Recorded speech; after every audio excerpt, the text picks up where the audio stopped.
What's going on, everybody? We are out on the Ariel Rider X-Class bike. Let me show you what we're riding so you can get a feel for this baby. X-Class Ariel Rider 52 volt version, super fast bike, right? Lots of power. I did a whole review video on it. Check it out. You can see all the details. And I wanted to do more though. I wanted to do a little bit more to show you the power of this bike. Great acceleration, great hill climb. It's got a 1,000-watt motor, okay, that peaks at 2,000 watts. So you've got 2,000 watts at your disposal. It's a very fast bike. It honestly feels more like a miniature motorcycle than it does a bicycle. So I wanted to do, okay, so here's a story. As I was editing that review video, Ariel Rider contacted me and said, were you able to unlock the bike and get all the speed out of it? And I said, yeah, I think so. I went in the settings and maxed out the speedometer thing to, goes up to 62 miles an hour. So I set it at 62, telling the motor, hey, no limit, go as fast as you can. And they said, no, don't do that. Set that speed limit setting to 39. 39 is the magic number that kind of unlocks everything and you get the most out of the bike. So I wish I would have known that prior to doing all my review testing, but we're going to test it today and see if it actually does make a difference. I don't know, but I'm going to go in the settings really fast here to show you where this is. So if you hold the little menu button on the bottom and then you just toggle through using that menu key all these settings until you come to the one that says PD for password, and you put in 19119. That takes you into this right here. The speed limit, mile per hour, 39. I've got it set to 39 now instead of 62 or whatever the max was. So we're gonna find out, you and I, today, if that makes a difference or not. So I've come to the exact spot where I did my first throttle only speed run for the review video. Nice long straight stretch, so we can try to get as most out of it as we can. So exact same spot with a different setting, same rider, of course. And we're gonna see, does that make a difference? And if it does, how much? Now, on the first run I did on this, I had like 35, I think, on the bike speedometer and 32 on my phone GPS app. So let's see if we can beat that. The numbers to beat, 35 on here, 32 on here. So let's give it a shot.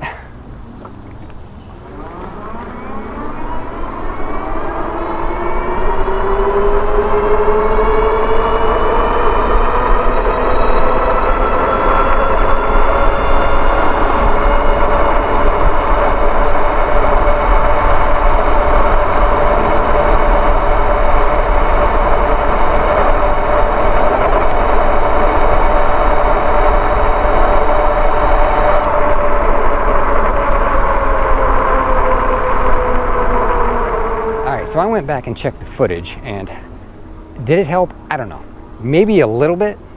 If it did help, it helped a very small amount. It was hard to tell. The GPS speedometer was just all over the place. It wasn't giving me a steady, consistent reading. I think I saw it flash 35 at one point.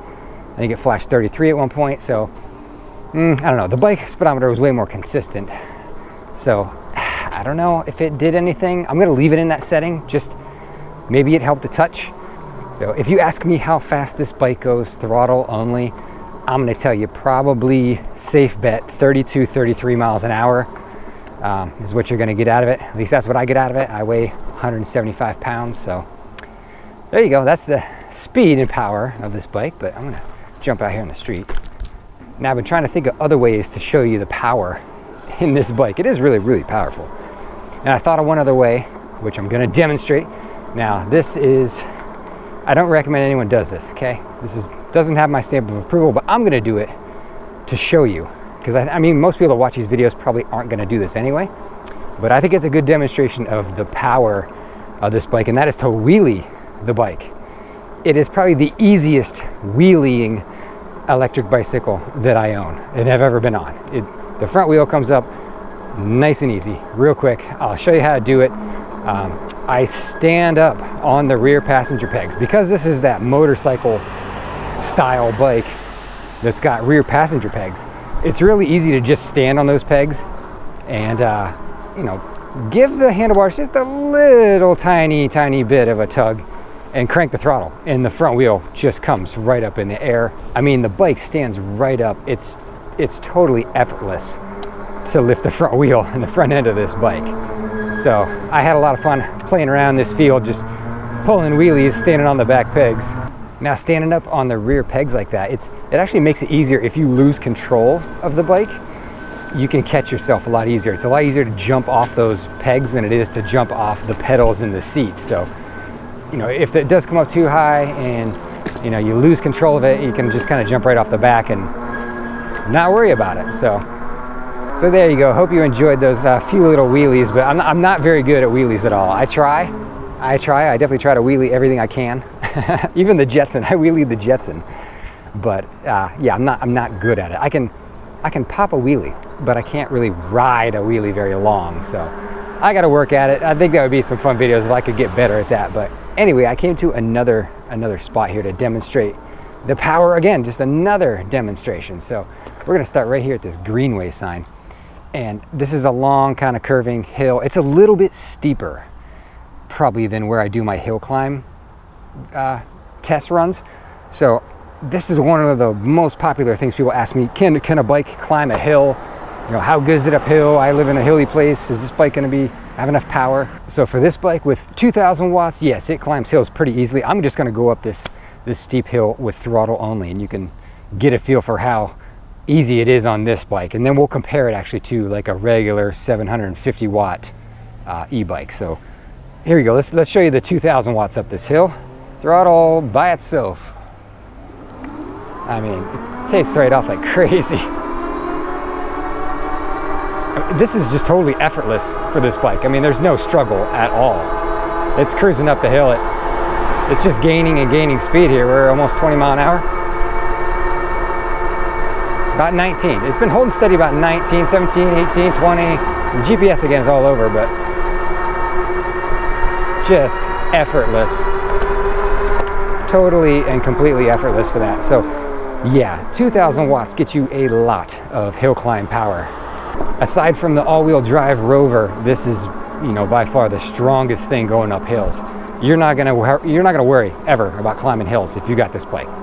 But now let's go grab a 750 watt e-bike just for comparison, so you can see the difference, because I think that's a valuable comparison, because you're looking at a bike. I'm riding this bike right now that's 2,000 watts and it costs like $2,100. Most of those 750 watt e-bikes that are out there cost like $1,700 now. So I mean, you're talking a $400 difference to get a ton more power. But let's see just how much stronger it is. All right, we're on our way over to the hill on our Hemiway escape bike. Now the mirrors are half knee bar end mirrors. I'll link them in the description because everybody always asks. Half knee bar end mirrors, Amazon.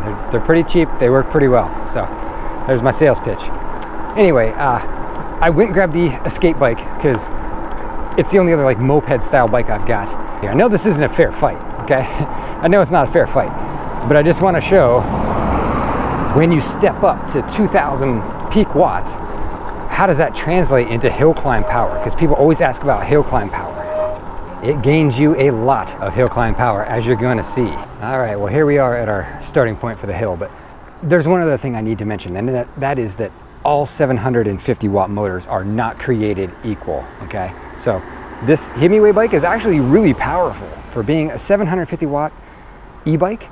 It's much more powerful than like my wife's rad mini step through. So even though most all these bikes say 750 watts, they're all over the map as far as their power delivery, because some of them peak much higher. I don't know what this peaks at, but it's not 750. The rad bikes, they peak at 750. That's why they all feel so slow. If you jump off a rad bike and get onto this, you're gonna be like, oh my God, this thing's got crazy power. So enough chatter. Let's hit this hill here and see what the difference is, 750 compared to 2,000. Here we go.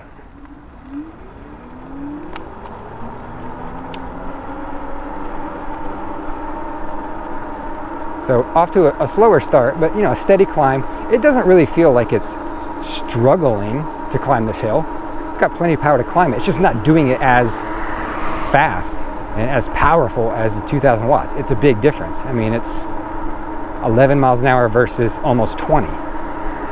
So this has made it up the hill comfortably. The rad bike would be, I'm sure, slower than this, but that's the difference. That's the difference between a 750 motor. This thing probably peaks at, I don't know, 1200. I mean, I don't really know.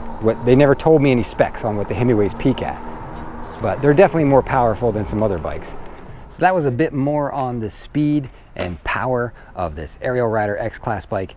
It's got a lot of power. Certainly it's got a lot of power. I hope you found this video helpful, informative, at least entertaining. If you did, do me a favor, consider hitting subscribe, hitting that like button. The likes really help me out on YouTube, so I would appreciate that. And let me know what else you want to see on this. What else you want me to do to illustrate power or anything else on this bike. Put in the comments and I'll maybe make a video about it. So that's all for today. Thank you for watching.